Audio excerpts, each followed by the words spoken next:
Welcome back to our channel અમે education in Gujarati. તો આજે આપણે ધોરણ 9 વિષય ગણિત ચેપ્ટર નંબર 15 સંભાવનામાં લાસ્ટ પાર્ટમાં આપણે ઉદાહરણ 3 અને 4 જોઈ ગયા બરોબર. હવે આપણે ઉદાહરણ 5 જોઈશું. તો શું કહે છે ઉદાહરણ 5? હવામાન ખાતાની કચેરી બતાવે છે કે છેલ્લા સળંગ 250 દિવસના તેમના હવામાનની આગાહી પૈકી 175 દિવસ તે સાચી પડી.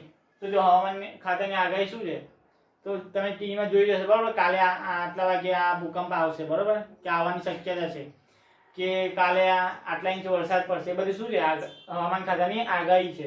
તો એમાંથી હવામાન ખાતાએ કેટલા દિવસની આગાહી કરી છે? ટોટલ 250 દિવસની. એમાંથી 175 દિવસ તે સાચી પડી, એટલે કે 175 દિવસ તે સાચી પડી. તો શું કરીશું આપણે? ઈ બરાબર હવામાન ખાતાએ કરેલ આગાહી માં કુલ દિવસોની સંખ્યા કેટલી છે? 250. હવે શું કહે છે? પોઈન્ટ 1, તો આપેલ કોઈ એક દિવસે હવામાન આગાહી સાચી પડી હોય તેવી સંભાવના કેટલી?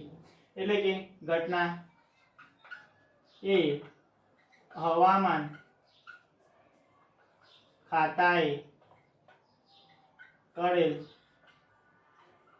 આગાહી પૈકી સાચી પડેલ, એટલે કે સાચા પડેલ દિવસોની સંખ્યા તો કેટલી છે? 175. હવે શું કહે છે બીજો પોઈન્ટ? આપેલ કોઈ એક દિવસે હવામાનની આગાહી સાચી ન પડી તેની સંભાવના કેટલી?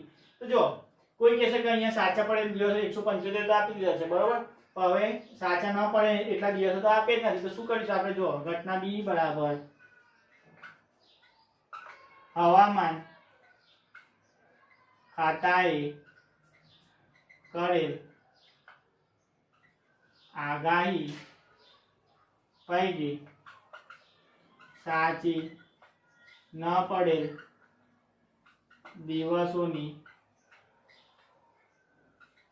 સંખ્યા.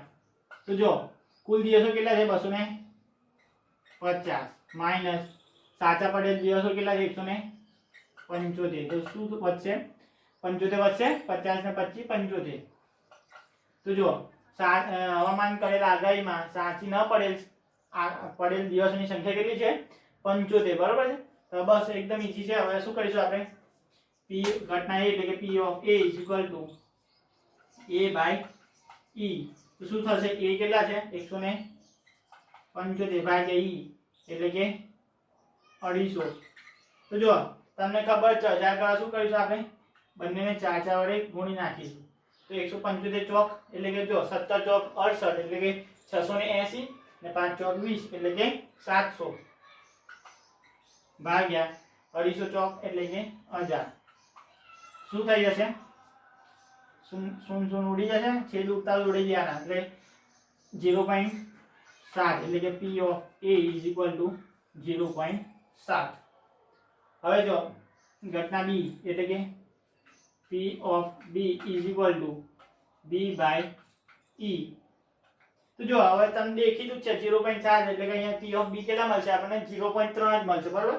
એમાં કોઈ ના કરે તો પણ ખબર પડી જાય, પણ આપણે કરી દઈએ. તો b કેટલા છે? 75 ભાગ્યા e એટલે કે 1000 અરે સોરી 250. શું કરીશું આપણે? 4 4 વડે ગુણી નાખીશું. તો શું થઈ જશે?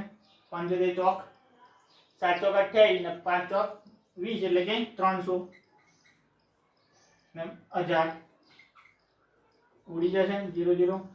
શું વધશે? p of b is equal two 0.3. ખબર પડી? એકદમ ઈઝી દાખલો છે બરોબર. આ સાથે આપણે ઉદાહરણ 5 પૂરું થયું. હવે જો આપણે ઉદાહરણ 6 જોઈએ તો ઉદાહરણ 6 શું કહે છે? ટાયર બનાવતી કંપનીએ પોતાનું ટાયર બદલવાનું થાય તે પહેલા કેટલું અંતર કાપે છે તેની નોંધ કરી છે. નીચેના કોષ્ટકમાં 1000 ટાયરનું પરિણામ કેટલું છે દર્શાવ્યું બરોબર.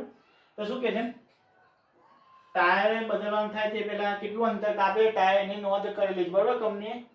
તો શું કહે છે 1000 ટાયર કેટલા કુલ ટાયર કેટલા છે 1000 ટાયરમાં કેટલા અંતર કયું ટાયર કેટલા અંતર કાપે એ દર્શાવવાનું બરાબર આપણે એટલે કે અહીંયા એ દર્શાવ્યું છે તો શું કહે છે 4000 થી ઓછું અંતર કાપે એવા ટાયરની સંખ્યા કેટલી છે 20 છે 4000 થી 9000 જેટલું અંતર કાપે એવા ટાયરની સંખ્યા કેટલી છે 210 છે 9001 થી 14000 વચ્ચે ટાયર અંતર કાપે તેટલા ટાયરની સંખ્યા કેટલી છે 325 છે 14000 થી વધુ ટાયર કિલોમીટર કાપે સંખ્યા કેટલી છે ટાયરની 445 છે તો શું કરીશું હવે આપણે E બરાબર સર્વે કરેલ કુલ ટાયરોની સંખ્યા કેટલી છે 1000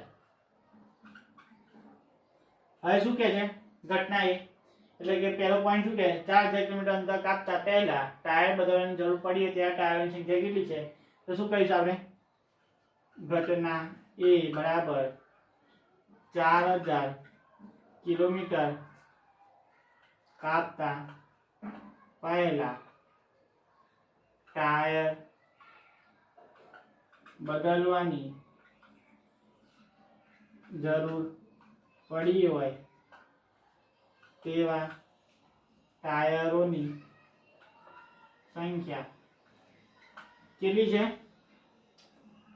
4000 કાપતા પહેલા ટાયર બદલવાની જરૂર પડી ત્યાં ટાયરની સંખ્યા કેટલી છે 4000 થી ઓછું છે એટલે કે 20 બરાબર હવે ઘટના બી એટલે કે બીજો પોઈન્ટ શું કહે ટાયરે 9000 કિલોમીટર થી વધુ અંતર કાપ્યું તેવી સંખ્યા કેટલી છે તો જો અહીંયા 9000 ક્યાં છે 9000 થી વધુ એકલા 9000 નથી કીધું 9000 થી વધુ એટલે કે જો 4000 થી ઓછું એટલે આપણને આવે બરાબર 4000 થી 9000 આપણને આવે કેમ કારણ કે 9000 થી વધુ કીધું છે તો 9000 થી વધુ કઈ કઈ સંખ્યા છે 9001 થી 14000 અને 14000 થી વધુ એટલે કે 325 અને 445 બે પોઈન્ટ આવશે બરાબર એટલે કે બે કોલમ આવશે તો શું થઈ જશે ઘટના B is equal to ટાયરે એટલે કે 9000 કિલોમીટર કાપતા એટલે 9000 કિલોમીટર થી વધુ અંતર કાપ્યું હોય તેવા ટાયરોની સંખ્યા ખબર પડી ને 4000 થી ઓછું એટલે 9000 કિલોમીટર થી વધુ અંતર કીધું છે 4000 થી ઓછું એટલે આપણને આવે 4000 થી 9000 એટલે આપણને આવે 9000 થી વધારે કીધું છે એટલે કે 9000 થી વધારે કયું છે 9001 થી 14000 14000 થી વધુ એટલે કે બે કોલમ આવશે 325 + 445 એટલે 405 600 ને 700 740 50 60 ને 70 એટલે કે 770 બરાબર છે હવે ઘટના C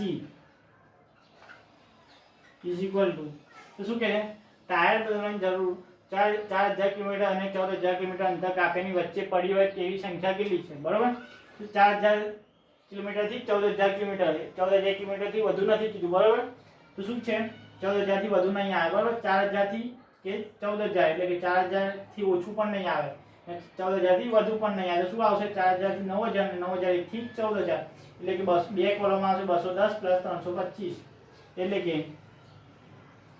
4000 કિલોમીટર અને 14000 કિલોમીટર કાપ્યા હોય તેવા ટાયરોની સંખ્યા કેટલી આવશે 210 + 325 210 + 325 એટલે 300 400 500 535 બરાબર છે હવે શું કરશે એકદમ ઈઝી છે હવે તો P of A is equal to A by E તો એ કેટલા છે 20 બાય 1000 શું થઈ જશે 0 0 ઉડી જાય એટલે 0.02 P of A આ P of B is equal to B by E તો બી કેટલા છે 770 બાય 1000 તો P of D is equal to 0 0 ઉડી જાય એટલે કે 0.77 હવે P of C is equal to C by E તો C કેટલા છે 535